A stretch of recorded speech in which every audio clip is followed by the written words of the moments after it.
I sometimes do this business school class, and I always start this class with asking the class, hey, who here did mazes when they were kids? And pretty much everyone raises their hand. And then I ask, well, who here realized that if you start at the end of the maze and work backwards, it's a lot easier? And maybe half the class raises their hand. And it's an interesting metaphor because certainly in anything, if you have a clear vision of where you want to end up, then there's a high likelihood that you'll end up there, or it increases your likelihood of ending up there than if you don't have that vision, right? If you're playing golf, if you really envision the shot you want to hit very precisely, you're more likely to hit that shot than if you're just thinking, oh, I want to be on the green. And I think that's true in anything in life, whether it's career or business or relationships or sports or whatever it is.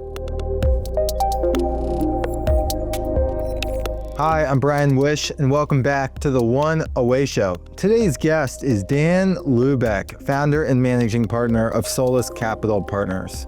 He's a seasoned investor with a rare combination of entrepreneurial instinct, operational depth, and a deep respect for people behind the numbers.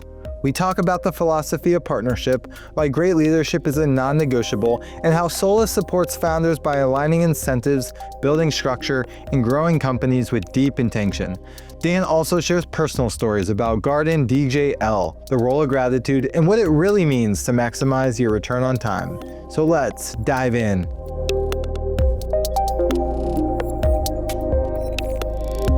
Dan, welcome to the One Away Show.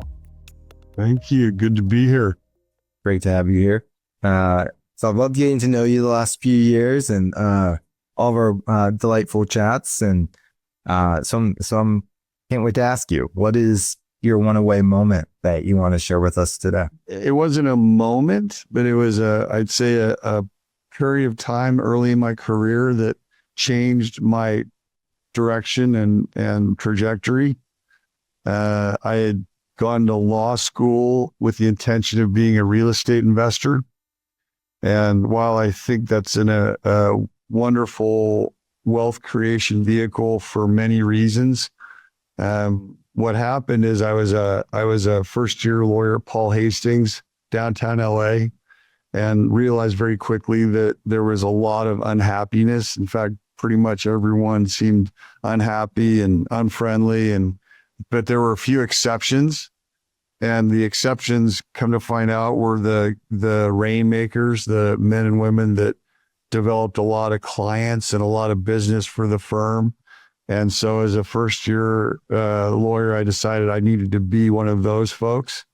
And so I don't remember how or why these folks trusted me, but I went out and was able to find typically little companies that then hired me as their lawyer.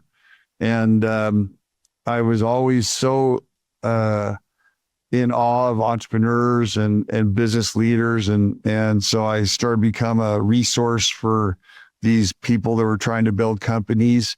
And although I couldn't have articulated it then as I do now, I was very drawn to the organic nature of companies and how they're constantly changing, and particularly their limitlessness. You know, a company really has no intrinsic value unless it's got some kind of, patents or something that are commercialized.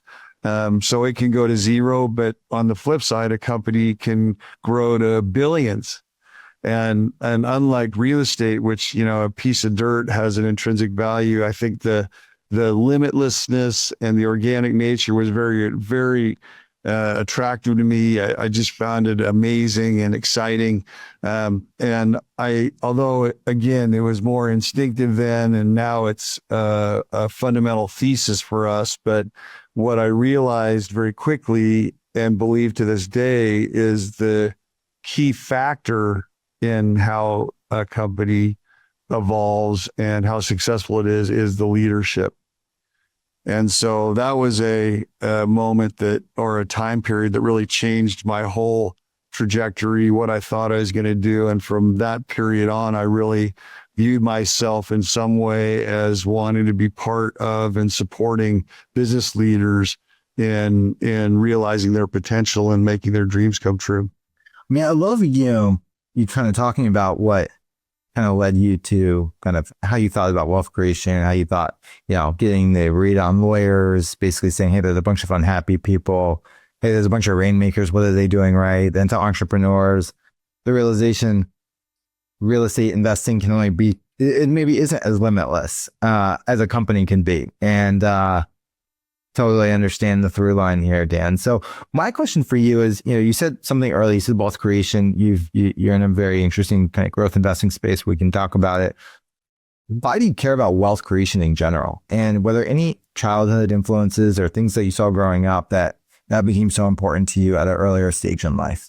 That's a great question. I think most people want to be successful in their life, whatever that means. I've always, as a young kid, associated income with freedom.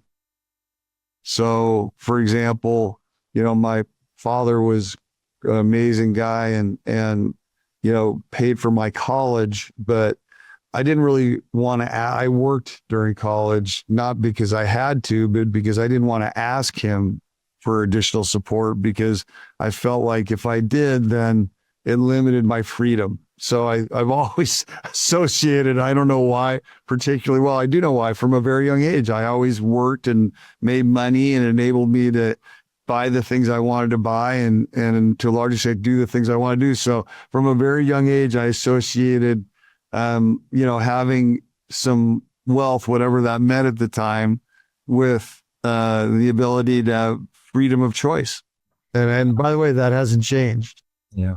So it seems like responsibility and kind of setting your own way from an early age was vitally important to you, or that sense of freedom. Yeah, I think so. I like independence, and I think, if you want to have that, that means you've got to be independent. And in this world, that means you have to have at least some form of economic independence. And so whether, that meant as a kid, I had enough money to go buy whatever that, I was interested in at the time, to today, it really hasn't changed much.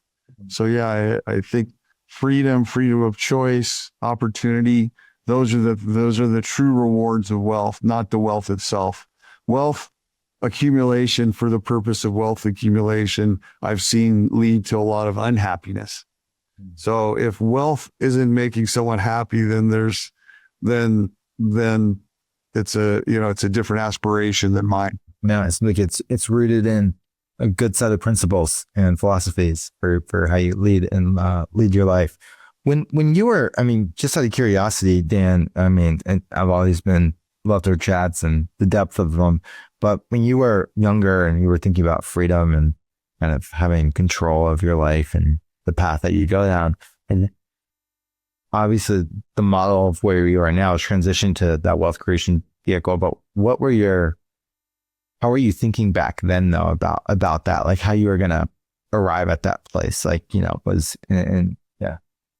It's interesting. I don't know that I was that thoughtful about how I was going to end up. It's a great way to think about life. And I think if I knew then what I know now, I think I sometimes do this business school class, and I always start this class with asking the class, hey, who here did mazes when they were kids?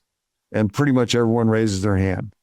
And then I ask, well, who here realized that if you start at the end of the maze and work backwards, it's a lot easier?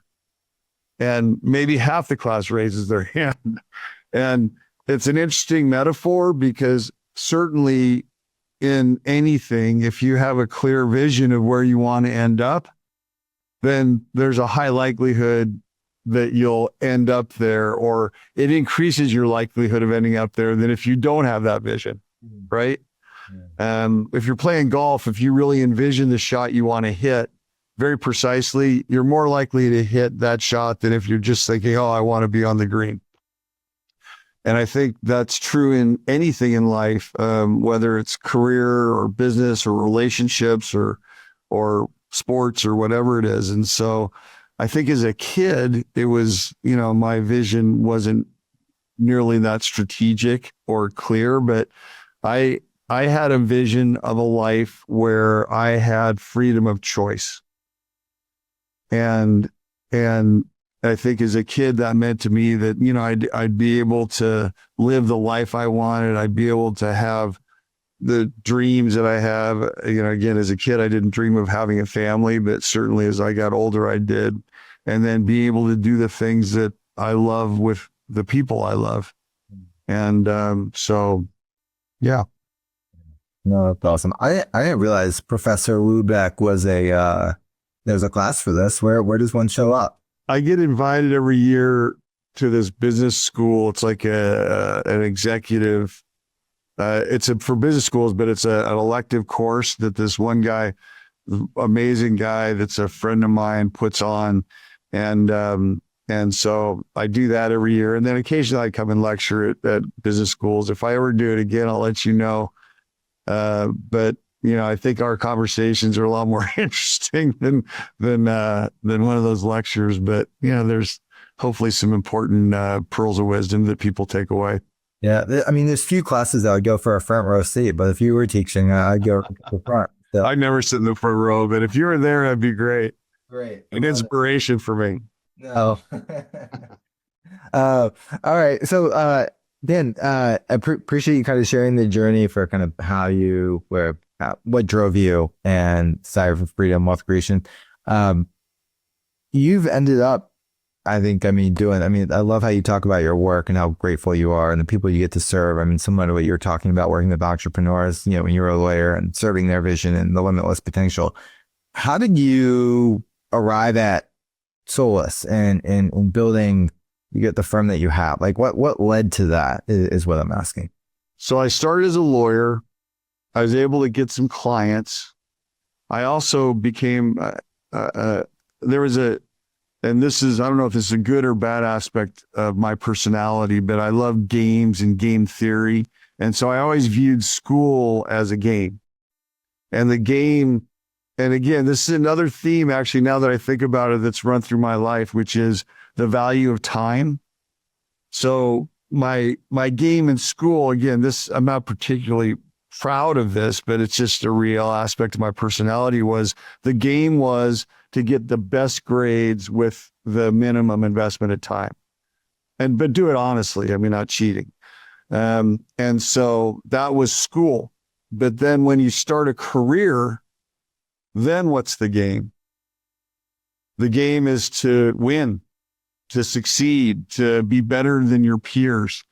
And the way you do that is investing time, exerting maximum effort. Really, there's no grade at the end of a trimester or quarter. The grade is your ultimate success, right? Whatever that means. And so when I started as a lawyer, I worked very hard. I happened to be assigned to this guy, this lawyer, mentor, my partner, that was an extremely hard worker, probably one of the hardest working people I've ever met. And so and the other aspect of him is he was very unpopular at the firm. And I got assigned to him by a random set of circumstances where after I took the bar exam in law school, I went to South America for 3 months, but they had me coming back a month earlier than I was supposed to. So instead of being assigned to this really awesome guy in the Santa Monica office of Paul Hastings on his real estate team, which I'd arranged in advance, by the time I came back from South America, they thought I was a month, no show, no call. I wasn't fired, but I was now assigned to this guy downtown LA, probably the least popular partner at Paul Hastings at the time. But again, to my good fortune, because he only had one other associate. He was an extremely hard worker. He was very successfully developing a lot of client business in real estate from the Japanese at the time, who were highly investing in the US. And so the good news is instead of me reviewing estoppel certificates, this guy trusted me and gave me the freedom to really do real legal work. So as a 6-month lawyer, I was negotiating a hotel sale on my own. And but that meant I was working very hard. I would prepare a set of documents and deliver them to this guy at midnight, and he'd have them marked up at my desk at 5 a.m.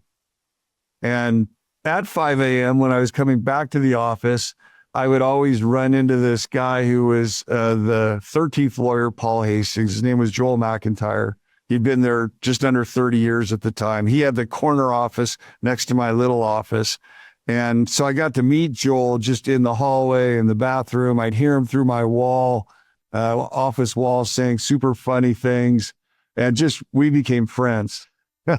And really a brilliant guy, an amazing man. And he was a corporate lawyer. And so he really, I think, was part of my inspiration to get some business clients. But he also was who I ended up working for when my original mentor left to another law firm. And we worked together for a year. Then my original mentor called me to that law firm to help him build a real estate practice. And then Joel called and said, hey, will you start a law firm with me? I'm leaving Paul Hastings. And so truly the biggest honor of my life to date was him asking me to be his law partner after, I was still a very young lawyer in tenure, I think 3.5-year lawyer at the time. And so we started a law firm, and Joel knew my aspirations were to do more. And so we started a boutique business law firm, but us both knowing that I was going to hopefully find a way to become an investor. And then a year after that, I met my first investor partner who had gained the support of a really amazing woman who had a tremendous wealth.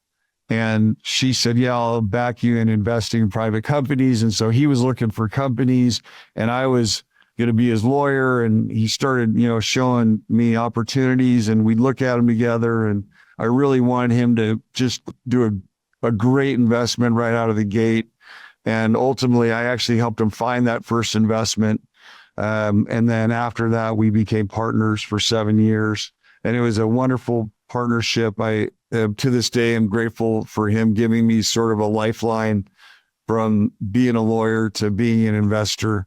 But then after 7 years, for a bunch of reasons, I felt like it was time for me to do something else. And I took a year off from July of 01, March of 01 to July of 02.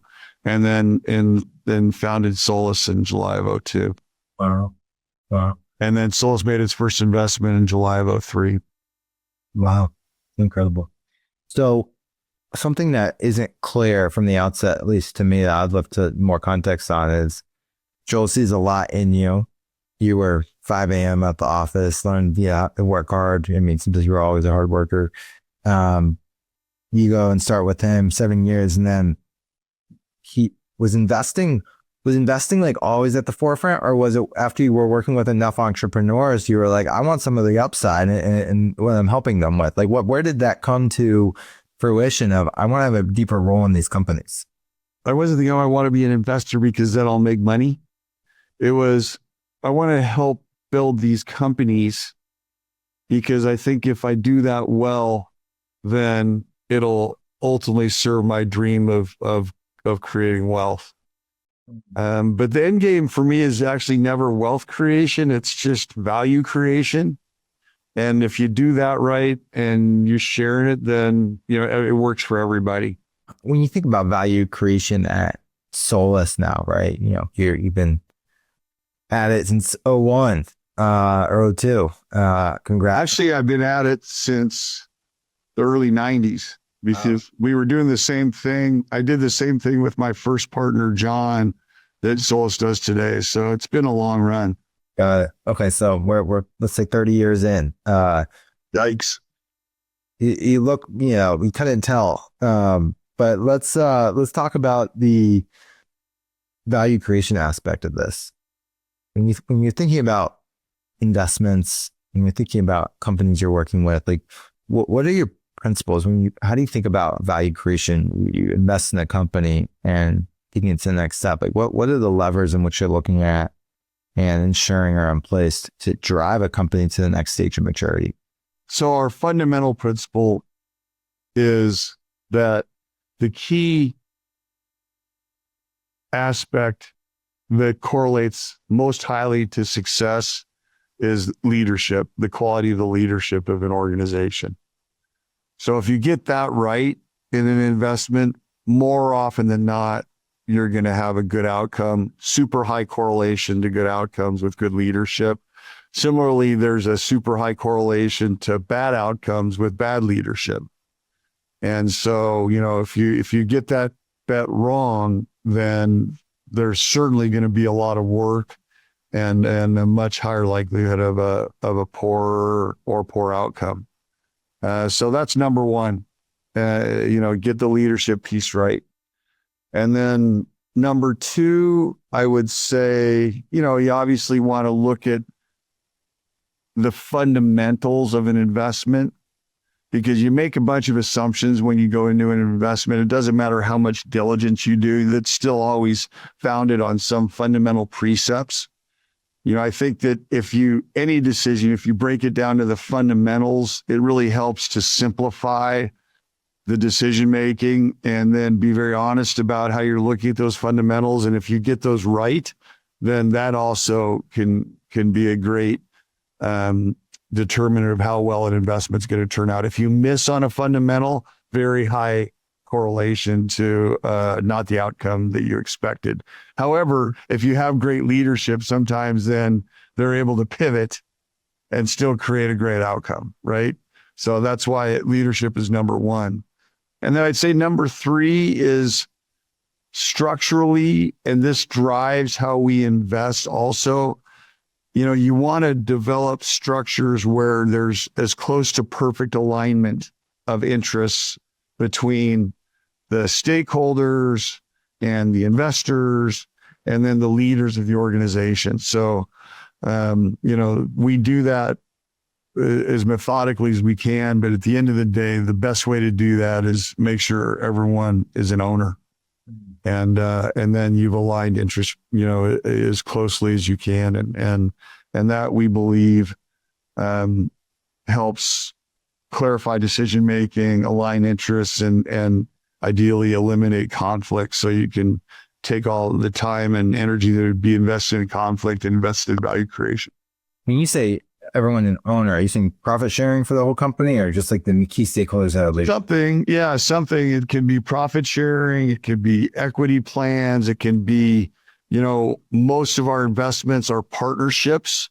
So, so we try and align it structurally right out of the gate with the leaders that we're betting on. But we won't have an investment where the key leaders aren't owners of some type. Well, it seems like a very disciplined approach for how you look at a company, but then also bring in, start applying a partnership to that company. Yeah. But before, I want to ask some questions on like how you think about like the partnership as like the duration of the investment. But I also would love to understand, on our last call, I just saw how excited you were about, let's say, the process of sourcing and kind of things that you were looking at. And you don't need to go into detail of those things, but it seems like, and you said it even in the 90s, like you were sourcing, like how do you think about sourcing as a process? And like sourcing is a lifestyle. Just a cool style. Yeah. Sourcing and Dan, tell me more. It's almost like there's one aspect of my personality that like I see improvement in anything and everything. The one place where I've disciplined myself to recognize that it's perfect exactly as it is my wife, even though I don't think she views me. I don't think it's reciprocal, but that's the one area where I've accepted I can't really have an improvement mentality, even though, obviously there's always room for improvement. But, my wife is perfect the way she is, in case she ever hears this podcast. But it goes, I see it everywhere, and I see it. It's like realizing potential is what I love.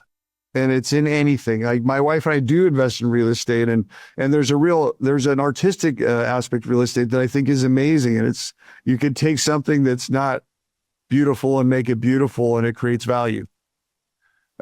So it's just this idea of realizing potential, whether it's in humans or in assets or in real estate or in operating companies, that really drives me. And I've always been that way.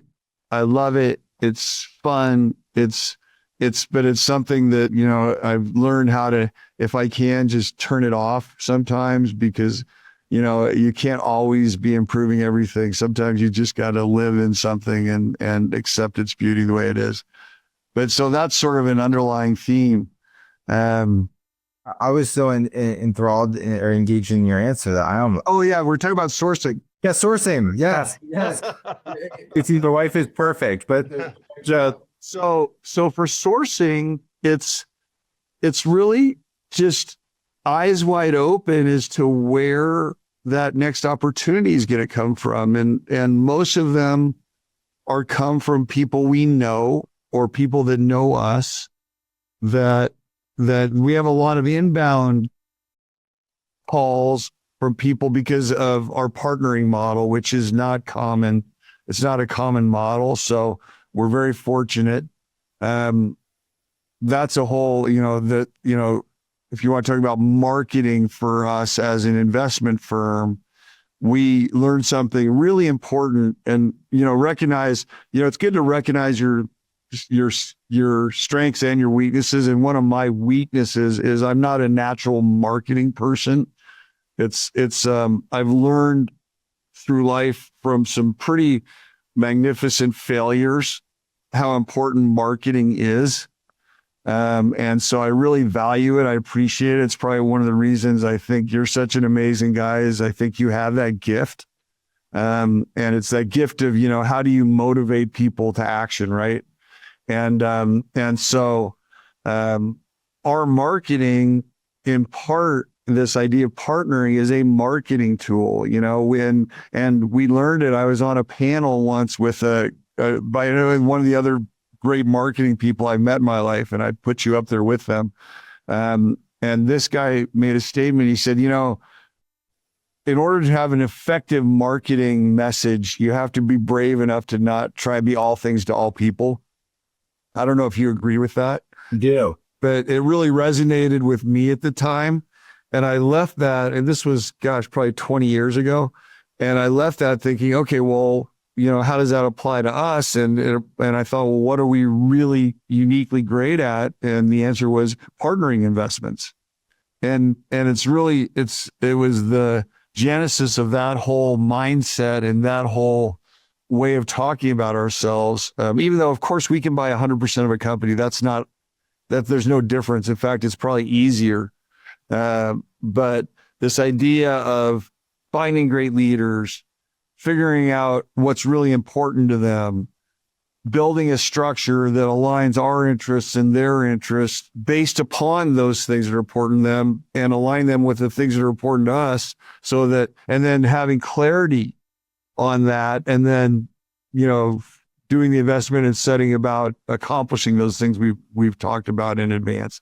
So that's our, marketing theme. And that marketing theme is unique. And, even though a lot of investment firms say, oh, we're great partnering investors, they may be, but if you look at our investments, like if I look at the last three, and by the way, these are deal toys for our prior investments. They're not loose sites. These are original pieces of art.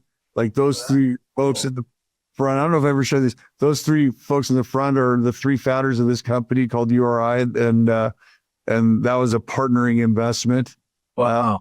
All these are investments we've done. They're really fun and memorialize the investments. That one right there is the worst investment we did, and I like to keep it right in front so I never forget the warnings. Although it's soon going to be replaced with one of the newer investments. But anyway, so that, idea was unique. And so to answer your original question about sourcing, when I'm talking to folks, I never know if it's going to lead to an investment. It's always possible. And so, it's not like I'm always thinking, oh, when I meet someone, is this going to lead to an investment? But you never know when a conversation or a phone call or an email is going to lead to our next investment. And it's a very exciting thing when it does. Wow. Yeah. I mean, it seems like you take a very open-minded approach, a very value additive approach. And Yeah. you're not forcing something to be, but Well, I'll give you an example. And this is a typical one, but so sometimes, a lot of times our investments are opportunistic where we'll get an inbound, call or an email, and it's someone that someone knows is looking for a partner and they refer to us. And those are fantastic, right? Because you already have somewhat of an alignment of interests. And even if it doesn't turn out to be us as a great potential partner for them, we always can give them some valuable insights in those interactions. But more recently, we developed a strategy that we thought, oh, this is an interesting strategy. And I didn't really talk about it a lot because I want us to do it before everyone else. And I have not seen a lot of people doing it yet. So I'm kind of keeping it a little bit on the down low. And I was telling one of my friends about it. And he said, oh, wow, that's funny. A classmate of mine, I think, is in that industry. You should talk to her. So I go, great. And so he was nice enough to tee up a conversation with this woman that was working at a software company that supports this industry.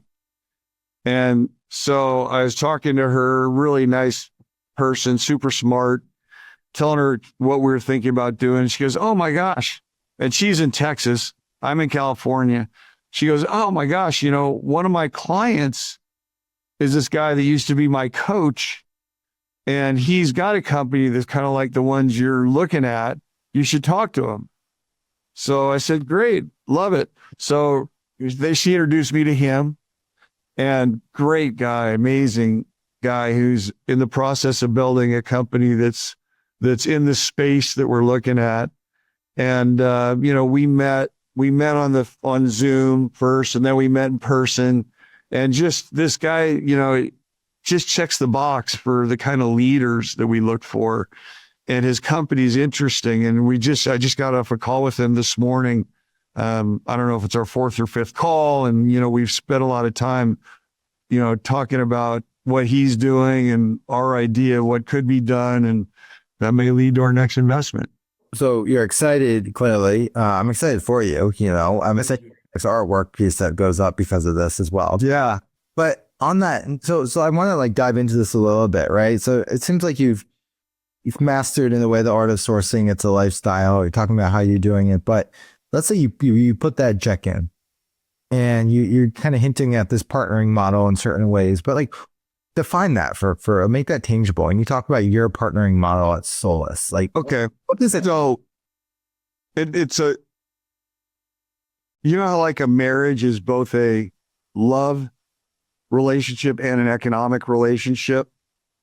An investment in a company is sort of the same. It's certainly an economic relationship, and you need to define that economic relationship. And as I said, a perfectly defined economic relationship has as perfect alignment of interests as possible. But then you also have to define, the roles and what role Solus is going to play in that relationship, what the expectations are of Solus as a partner, what our expectations of the leader or leaders is, as what they're going to set out to do, what we're trying to accomplish together. And so, well before we cut that check, we've worked out the vision of what we want to accomplish together, both kind of a longer term strategic vision, as well as an action plan that's pretty granular, that starts, from the moment the check is cut, sometimes even before, that then sets us off on the journey of trying to accomplish the shared vision that we have together. Yeah. Wow. And that can vary. Our role can vary from, being only strategic and supporting at a board level and being a great sounding board for the leadership team, to, like, for example, Gabe, my younger partner, sometimes will be a fractional CFO in a lot of these companies. There's a couple areas where most entrepreneurial companies are underinvested, and one of those is sales and marketing, and one of those is finance. And the finance, if you think about a company, is one of the key parts of a company's infrastructure. It's really the most important part of a company's infrastructure, like having clear information, having good reporting, be able to then use that as a tool for making decisions. Very important, typically very underinvested in entrepreneurial companies. I see you shaking your head. Are you doing that because you've seen that? I'm shaking my head because it's very resonant. Yeah, it is. It's so common. Like, it's so common. So that, and then just, a lot of entrepreneurial companies, they don't want to invest in sales talent, and they don't, because it's expensive, but it's super valuable. And they don't want to invest in marketing because it's not as tangible as other areas of investment, but it's a real miss of an opportunity to drive growth. And so, we help them invest in the things that we believe are going to help them most readily realize their vision, that try and have that vision and a straight line to that path.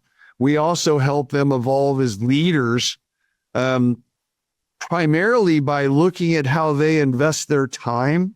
Again, this idea of how valuable time is, like looking at how they invest their time in any given week or month, and say, all right, what things or areas could someone else do as well or better that then will free up your time to do the things that you uniquely do better than anybody, or to give you some time back so that you can have a little more balance in your life and be more effective, or both.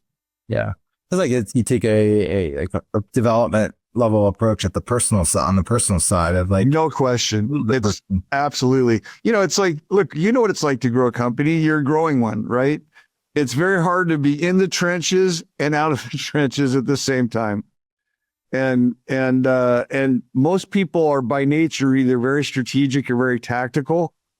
And so tactical folks will spend all their time in the trenches. Strategic folks may be pulled into the trenches, but like to be more of longer term vision thinkers.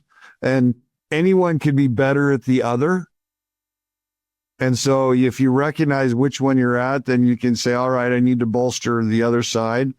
But it's really important, I think, to just be cognizant of how you're investing your time as a leader, and try and get the biggest return on that invested time. I resonate a lot with that too for a number of reasons, but yeah, you're taking that holistic approach and then get the financial backbone right, and then figure out where to invest. And I'm not saying it's very hard. It's very hard to do when you're just trying to, fight all the battles and put out the fires and do all the things that you have to do when you're trying to grow a company. It's not easy. I mean, it always looks easy from the outside, but it's really hard to grow companies. It takes a lot of work. It takes a little good fortune. It takes focus. So it takes love of what you're doing, all those things. No, that's awesome. Purpose. That's what I was trying to say. I'm not saying it's easy, but I couldn't muster out easy. But anyways, I think you came around for me. So no, Dan, I love, you could tell, like, when you're talking about this, your voice, and it like you get excited, like you can see the love for what you do, which has always emanated in our conversations.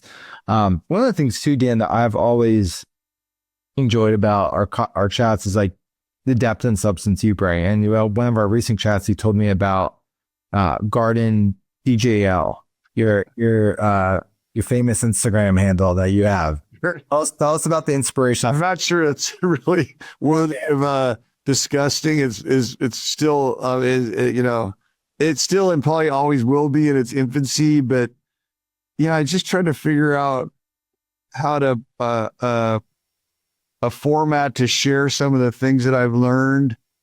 I am a gardener. And so, the gardening gel was, I thought, maybe that's Instagram, and I'm not a social media guy. So you really can't find me. You can find me on LinkedIn and that's it. And so I thought this might be a good platform to just share some of these things that are learnings, pretty much about the laws of nature and mainly human nature, but obviously natural nature as it applies to the garden. But and there's very little content still, but I've started finally. Gardening gel is growing at the same pace as basically a plant grows out of the ground. So it's slow. It's very deliberate. I hope there's no expectation of pace, although the first 100 of my friends that did sign up for it were getting a little impatient about me posting anything. I finally have cracked the nut. And so, yeah, bit by bit, we're going to share some of the stuff that I believe are maybe helpful observations and learnings that I've had from the life in the garden. Got it. So you see this as a way to talk about life or garden metaphors. Yeah. I mean, again, I think if you understand things at a fundamental level, then it's easier to understand things. And so, like my first thing in gardening gel was talking about an arugula plant and how to maximize the production of its leaves, the ones you eat. And so, basically it's how to direct the plant's energy to grow in leaves versus its fundamental drive, which is to create more plants. And so I think it's an interesting thing about thinking about, all right, well, and the next is, I don't want to sneak preview, but the next things that Garden Gel is going to talk about, and I'm the first dropping it here. No one else has heard this before. So wow. This is an exclusive for this policy. Thank you. It's an honor. Is like, how do you take that concept and then carry it over to, directing fundamental energy toward a human's life and be able to harvest the things you want to harvest in a human setting and human perspective, whether it's personal or relationship. Yeah. So that's the sneak preview. Wow. I'm envisioning this as you're going to wait by the phone. Yeah. This is going to grow into a movie. I mean, it's going to be about forest, and it's going to be this garden. It's got some big seeds in it. It's highly doubted, but we'll see. I mean, it's going to be a long, slow process. I can promise you that. Like the companies that you grow. I mean, it's great. It keeps you rooted. No pun intended. I mean, it is actually. And it's, it's a heavy responsibility. I invest heavily in all of our investments, but we have investors that invest with us. And it's a heavy responsibility to be the steward of other people's capital. And, I have lots of friends that invest and sometimes family members. And it's just like, sometimes I lose sleep because you don't know what the next day is going to bring. There's always risk inherent in investments. But then, fundamentally my solace is that we work hard every day alongside great leaders trying to overcome those challenges and seize the opportunities that we see. And if we do that well, then we're going to create value for everybody at the end of the day. But sometimes it takes longer. Sometimes it's not the original path that you thought.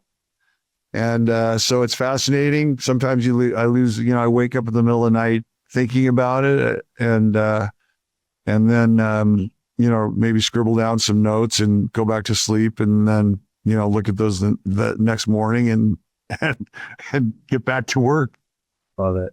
I mean, I haven't seen a ton of, I love the approach. I haven't seen a ton of activity since you told me about it. So I'm patiently waiting or eagerly waiting, like your friends, but we'll have to see what comes out of the mind. I'm sure it'll be very good. Dan, tell us, we covered a lot of ground, kind of your story into investing. We've covered your partnering model. We've covered your, newly esteemed Instagram channel. What's the life of Dan beyond that? Like what's the family life? When you talk about your family, you light up. Like what Who is Dan beyond work? Who is Dan beyond work? I mean, I think one thing about me is I'm pretty much the same no matter what I'm doing. I just think life should be fun. Even when it's not fun, there should be if it's not fun, then there should be some good elements of learning. So even times that are very hard, I try not to let it bring me down. I just recognize the opportunity in the stress and in the tension and in the emotions that those situations are rising in me. I mean, I have fear and all the other things that everyone else does, but I think as humans, and again, this is something that I learned, it's not whether you have the emotions, it's how you respond to them. So whether I'm being a father or a husband or kiteboarding or learning golf, which is just such a fascinating sport. It's like unlike any other thing that most of us do. If you apply effort and time, you ought to get improvement. Golf isn't necessarily like that. So I think that's one of the reasons why it's a very popular thing, but it can be a very frustrating thing for everybody, including me sometimes. But my theme is the same, which is whatever I'm doing, I want to try and have it be something that's enjoyable, that makes me feel fulfilled, or then if it's not those things, then it should be valuable, and try and find the value in those things. I always when I was younger, I'd say I'm always trying to find, that one flower that's growing in the corner of the dark room, or, you know what I'm saying? Yeah. No, I mean, it's just the way the living principle for life and the way you want to show up. I mean, I love what you've been said about you should enjoy, and even in the dark moments, there's still things to kind of nurture and get out of that. I mean, absolutely. So yeah, I mean, look, if you meet me, it seems like I'm always pretty much relaxed and having an enjoyable time. It's not always like that. I mean, I've had great struggles. I've overcome major challenges, but it's just, and maybe it's that I just try not to judge myself relative to anybody or relative to some kind of winner loser standard. yeah.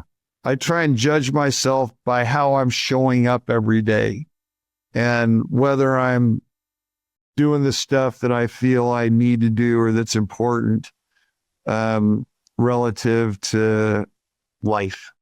Yeah. Well, I mean, I don't think it's like you show up and you're putting on some act. I think, some of the people who have gone through the darkest moments are the ones who actually show up the brightest. And, I've always enjoyed the genuineness of who you are. So thank you. Yeah. Likewise. I appreciate this. Is there, before we wrap here, is there anything we have not covered that you want to give a minute to recognize or want to share that I haven't touched on? My last thing is just the importance of gratitude, and gratitude for just being healthy. Like if you can wake up and just say, well, I'm thankful that I'm waking up healthy today. I recognize just if that's taken away from you, then whatever else you think is important, all of a sudden is a lot less important. And then just the value of time, and whether or not one realizes it, irrespective of how old you are. Certainly if you're younger, you have a lot more of it. The older you get, the less you have. And so I think that's when you start really recognizing how valuable it is. And I'd say the one thing I'd hope for everybody is the sooner you recognize how valuable time is, then maybe the more cognizant you'll be of how every decision you make is an investment of time. And then if you recognize that, then you'll make decisions that give you a great return on your time, maximize the return on your time. So those would be the things I'd say are really important for me to just put a wrap on. Love it. I mean, there's deep intentionality in how you invest, how you show up, how you think, all of it. Your garden, it's going to be in the intentional life. I like it. Dan, thanks so much for your time today. Where can people find Solace, you, and reach out? Super easy to find us at Solace Capital Partners. You go to our website. I don't know if my contact information is still on there. I'm also on LinkedIn, either Dan Lubeck or Solace Capital Partners. We love hearing from people. I'm happy to be a resource for folks, particularly if it's, within our wheelhouse of kind of partnering investments. But, we're just a good resource. We really know how to help people build companies and evolve companies from entrepreneurial to really, beautiful, professionally run organizations, and share our time pretty generously. So yeah, if we can be of help, then we encourage people to reach out. Well, thanks so much for your time, energy, and investing and the time into this episode. It's been amazing. Well, thank you for the dialogue. I always enjoy it, and it's been fun. Thanks for tuning in to the One Away Show with Dan Lubeck. What struck me most is Dan's calm conviction, how he sees investing as a long game of alignment, trust, and showing up consistently to do the hard, valuable work. Whether he's coaching leaders on time management, architecting capital structures, or sharing metaphors from his garden, Dan leads with clarity and care. His story is a reminder that reinvention doesn't require drama, it just requires discipline. That value isn't built in the spotlight, but in the quiet, in the consistent choices you make every day. If this conversation resonated, feel free to share it or leave a review. New episode release every Tuesday and Friday. Until next time, invest wisely, lead with clarity, and never underestimate the power of showing up well.